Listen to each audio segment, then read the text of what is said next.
A lot to get to on today's show with Mick Walker. I'm Spencer Holbrook. We're going to talk about what we want to hear, what we hope to hear, and what we will hear on the other side of Saturday's Ohio State scrimmage, the second one of training camp. First, Mick, we got to talk about Academy Sports and Outdoors. At Academy Sports and Outdoors, we carry all the gear you need from the top brands, all at prices you'll love. Now shopping at Academy is more convenient than ever. Academy offers free assembly on in-store purchases on most bikes and grills, plus free and easy curbside pickup on academy.com orders. If you want to save even more every day, open and use an Academy Sports and Outdoors credit card to get 5% off future purchases at Academy Sports and Outdoors when you're approved. Save time, save money at Academy Sports and Outdoors, and have fun out there. Mick, welcome to the program. Thanks for being on the program. And thanks for having me. Yeah, there we go.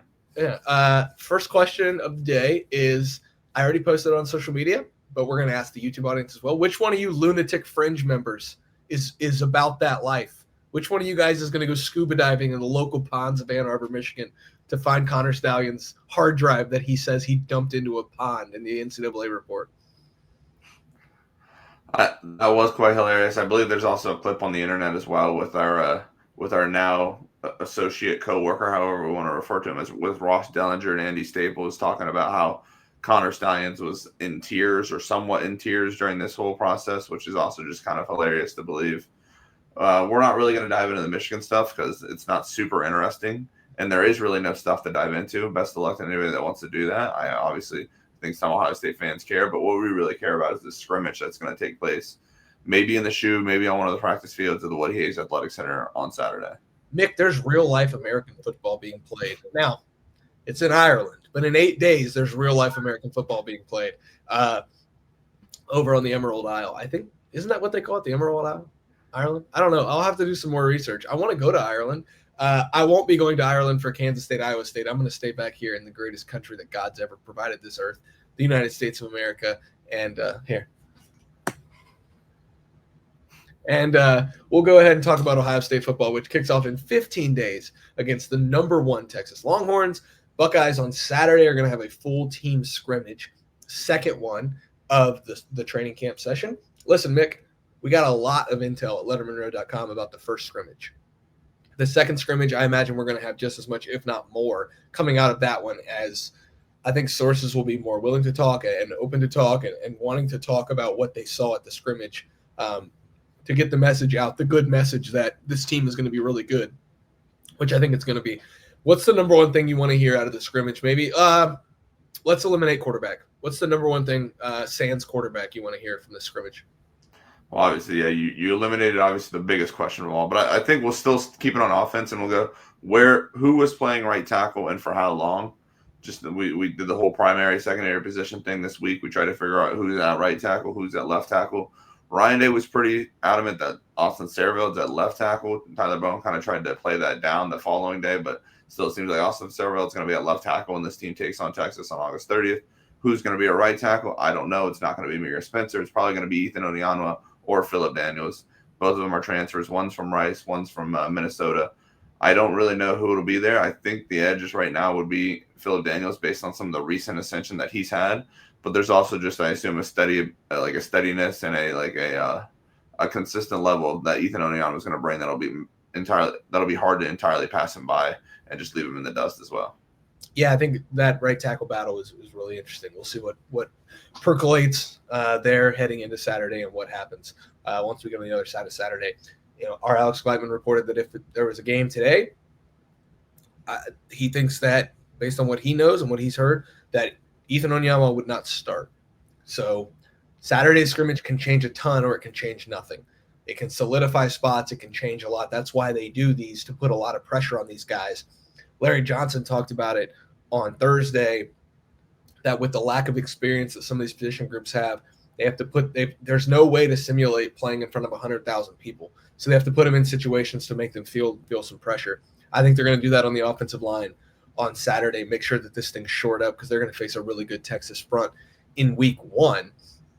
Mick, I think it's going to be Daniels as of right now. I really do. And I think Onyanwa might be the odd man out, the sixth guy on this offensive line, if everything that we're hearing kind of lines up I don't love the idea of Tegra Shabola losing his spot. I thought based on how injured he was last year throughout the back half of the year, and he was still playing at a relatively high level, I feel like he's earned that spot. And I think all things considered, he's had a pretty good offseason. I think Luke Montgomery, there's nothing that tells me that he can't be the starting left guard. Obviously Carson Hinsman, that's not a discussion. But if Austin Sarabel's at left tackle, Philip Daniels is doing enough to make that conversation shift his way at right tackle. Right now, I just think Onyema might be the odd man out. And you know what? They paid, we'll be honest, they paid him a lot of money in the offseason to come to Ohio State. They're going to play the best five, though. And I think it's not as much an indictment on him as it is probably a badge of honor for Philip Daniels that this thing has swung toward Philip Daniels. I don't think it's anything that Onyema's done wrong. I think it's that Philip Daniels has elevated his play. And so they're going to play the best five, and I think that it means really good things for the Ohio State offensive line that we're getting a competition like this late in camp. Yeah, and obviously, as we saw last year, multiple times, I guess, just because Ethan Onyema does not start or may not start on week 1 against Texas does not mean that he won't or will not or could not or will not be an important player for Ohio State at some point this season. Could become a starter, could be a rotation guy, could just be a solid backup that Ohio State has confidence it can play. I don't necessarily know where he'll fall on that, but that is probably the most fascinating thing. Obviously, I think you've done a good job, better than anybody on the beat, because it seems like nobody else really cares about it, but I think you've done a good job listing off and breaking down the safety battle, and it really just seems like they're going to play all of them.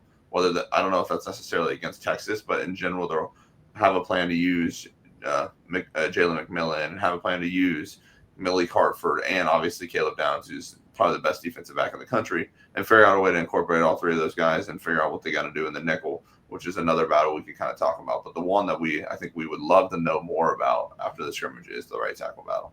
Yeah, that's offensive line talk. I mean, it's critical for this team's success, especially protecting a first-time starting quarterback in a huge home game. It's going to be a Rockets environment. It's going to be enough nerves as it is. You don't want them having to worry about Colin Simmons and Trey Moore coming off the edge at tackle. You want to have your tackle short up.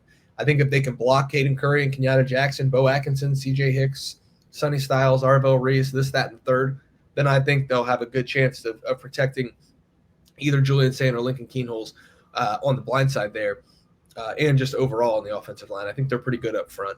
And this competition, I think, is providing some good results for this team right now. So I want to hear more about the offensive line, not just at right tackle, but just how that progression is coming under first-year offensive line coach Tyler Bowen, that group of coaches there.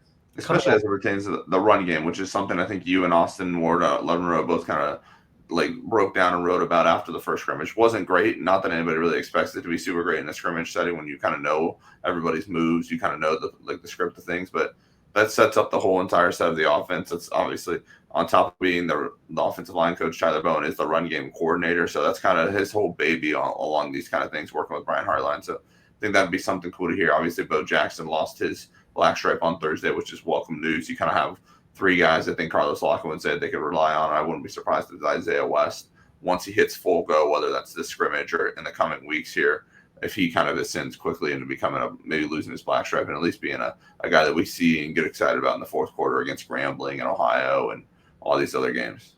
Yeah, we've traditionally seen some black stripes come off that second scrimmage, so we'll just have to be prepared for the potential of black stripes coming off. Nick, one thing that I want to hear about on this scrimmage, let's just flip it over inside the trenches to the other side of the ball. Defensive tackle, we talked to Larry Johnson on Thursday. He said that he thinks he's got 6 guys that are ready to play. He's got to figure out who those 6 guys are. The 3 that he mentioned, and I wrote about it at lettermenrow.com on Friday, 3 that he mentioned were Edric Houston, Caden McDonald, and did I hear this correctly? Jarquez Carter, the true freshman defensive tackle. Now, listen, we overanalyze everything. It's part of who we are as a society. He could have just very well been naming guys and then kept going with his answer. But the fact that Jarquez was one of the first guys off the bench that he mentioned, I think at least got my ears, I'm turning my ears a little bit like my cat. He's got little satellites. It did make me kind of like, whoa, perk up. What's going on there? I am intrigued by Jarquez Carter. I think if he has a good scrimmage on Saturday, he could continue to work his way up into the rotation because I think there will be a rotation there. But Tywone Malone's not going away, and Will Smith Jr. is not going away at nose tackle, and I think they still need more from Jason Moore, but we'll see if he gives them that on Saturday. Defensive tackle is just as intriguing heading into Saturday now that we've talked to Larry Johnson as on Thursday before we talked to Larry Johnson. I'm very, very curious to hear what the reports are coming out of training camp scrimmage number 2 on Saturday as it pertains to the defensive line. Yeah, and like you said, it's interesting. We hear about Jarquez Carter. Obviously, he didn't speak with us. Most freshmen don't speak with the media. Bo Jackson's kind of an exception with the smaller room. Tavian St. Clair also got it, but again, it's a smaller room. I think that if they really wanted to, they could have made him available, but they have no real reason to make him available to us yesterday. So he kind of got off the field. I did think earlier in the camp when we saw him those first couple of days that he was kind of dealing with something. I don't know if he's gotten past that, but it seems like he has to at least kind of earn the praise of Larry Johnson. But then we hear about him from Larry, and then all of a sudden you walk 2 tables over, and it's Will Smith or Tywone Malone or Jason. Like, all those guys still came out and talked. So I don't think the Ohio State's going to do that for no reason at all. Like, they could easily just say, hey, you're going to get Kenyatta Jackson, and you're going to get Caden McDonald, and you're going to get Edric Houston and Caden Curry, and then we'll just shove everybody else and talk to them another time or not talk to them at all. So still getting those other defensive linemen. Eric Mensah was kind of off and on the bench, kind of waiting for some of his teammates to come back in to go to the huddle or go to the locker room and hang out. But, Larry Johnson put it best. They lack experience at that spot. They don't necessarily lack depth. There's a lot of bodies there. But how many of those bodies can actually play for Ohio State? It seems like right now, based on what Larry Johnson's telling us, it's 3, and they would like it to be more closer to 6. Well, and he said multiple times on Thursday that they've got 15 days to get this thing figured out, which I thought was interesting.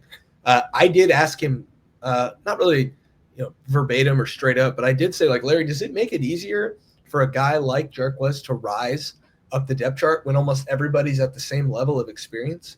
And that's where he launched into the 100,000 people, and you have to simulate those without being able to simulate 100,000 people being in the stadium, but you also can put them in situations to see who's ready.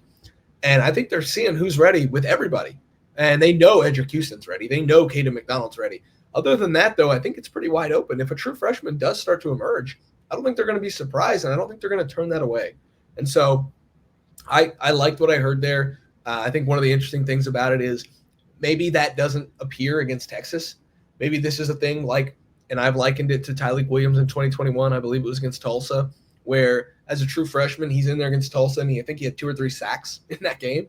And it's like, whoa, this guy's got something to him.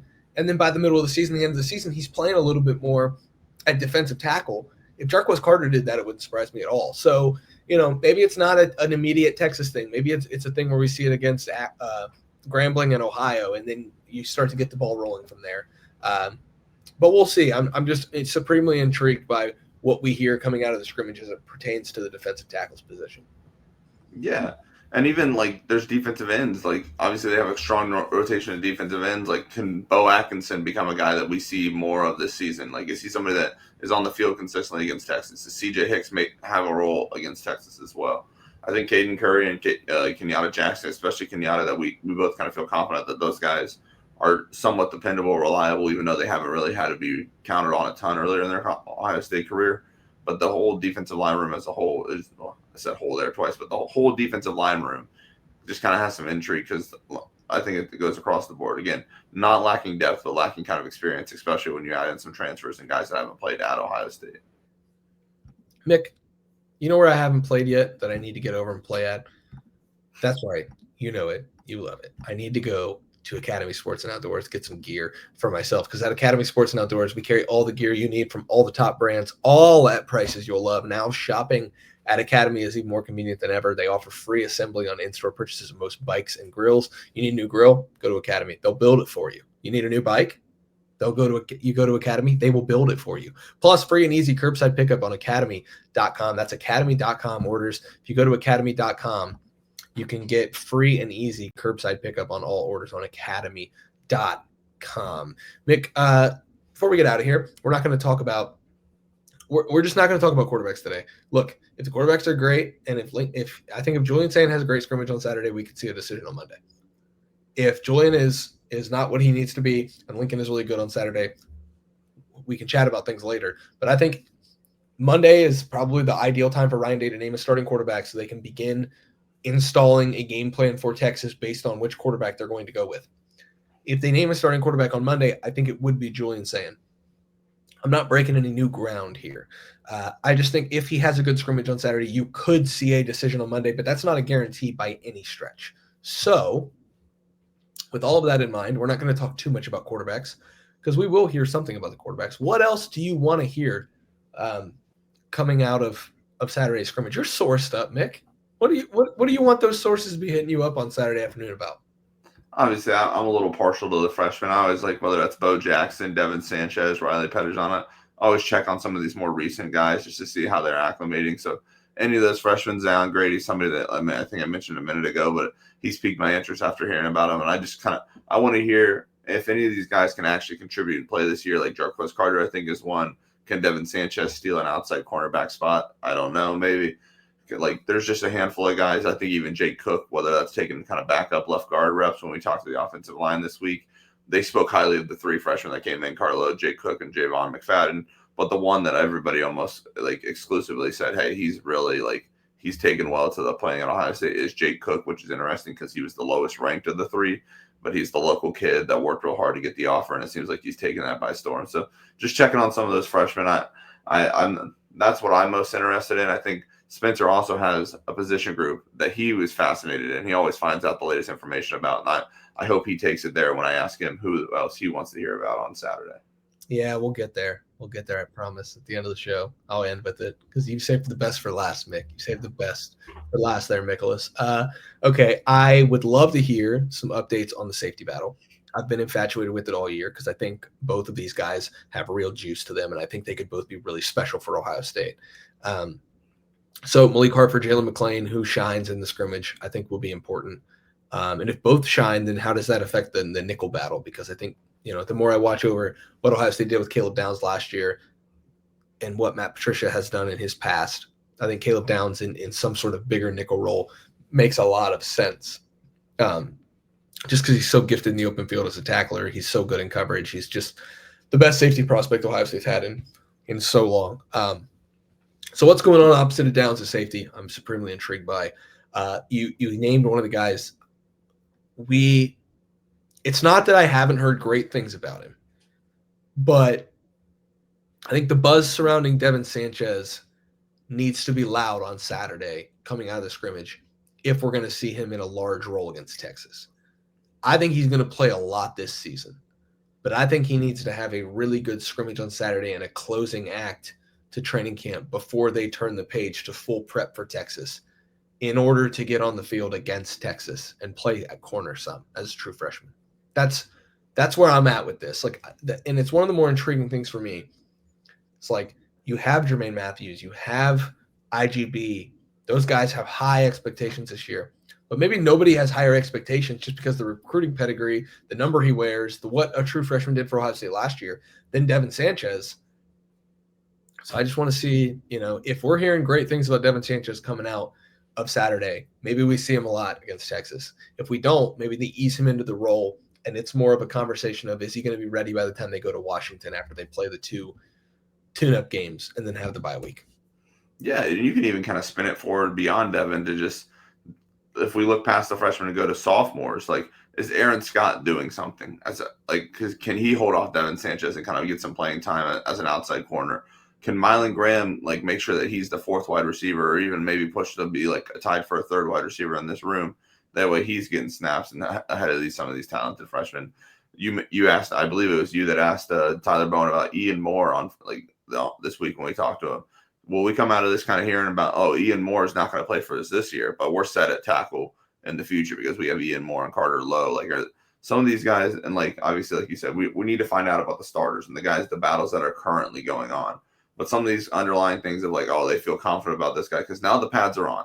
And these intense preseason scrimmages are about the closest that Ian Moore is going to get to playing in an actual game this year, assuming no injuries or a lack of very few injuries along the offensive line. The same thing for maybe Aaron Scott can obviously get rotated in more, but some of these younger linemen or some of these sophomore guys, can they really take advantage of it? It's just, this is the most important scrimmage of the preseason. I think you and I have talked about that a little bit this week, just whether I was on camera or off, but it'll be fascinating to kind of hear how it goes.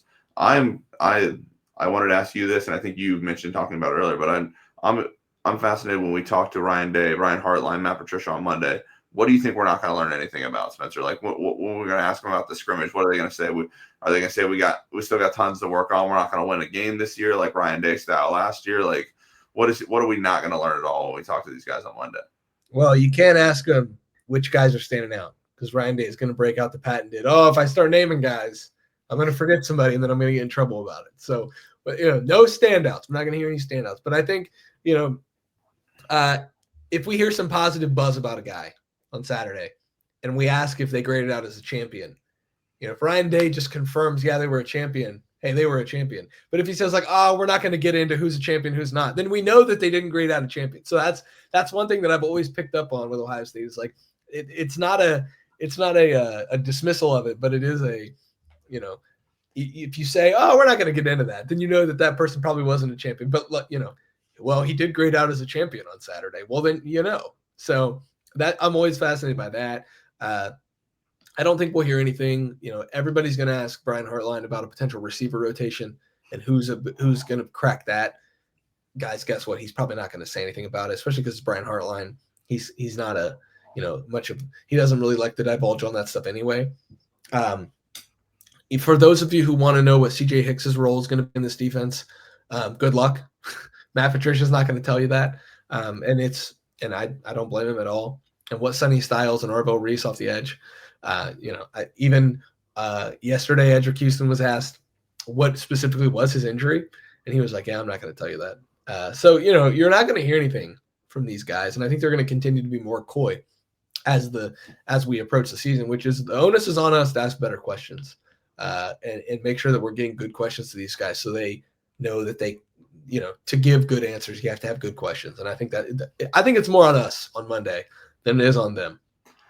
Without a doubt, but it's just interesting because, like you said, whether it's the Edric Houston thing, like sometimes if you just ask even a good question, they don't want to give up anything on it. Like Bo Atkinson on Wednesday or on Thursday was asked, like, are you repping inside and out? And didn't even say like I'm doing a little bit of both or like something like he went with the very like couch blanket statement of I'll do anything I need to help this team win. Like, did not want to get into and somebody, I believe it was our colleague Jeremy Birmingham, was even like, so you are playing inside, and he just kind of laughed at it. Bo Atkinson doesn't giggle; he's a full-grown man who could probably beat up me with one punch. But Bo Atkinson kind of just laughs about it, and then they proceed with it because nobody wants to give up anything, especially about this defense, because you're 15 days out, and Texas doesn't know anything about what a Matt Patricia defense looks like with this kind of talent or at a college level. So we're just not going to get anything because, I mean, who knows what they could really show this first series against Texas. It'll be kind of fascinating to watch from the field or the press box or wherever we are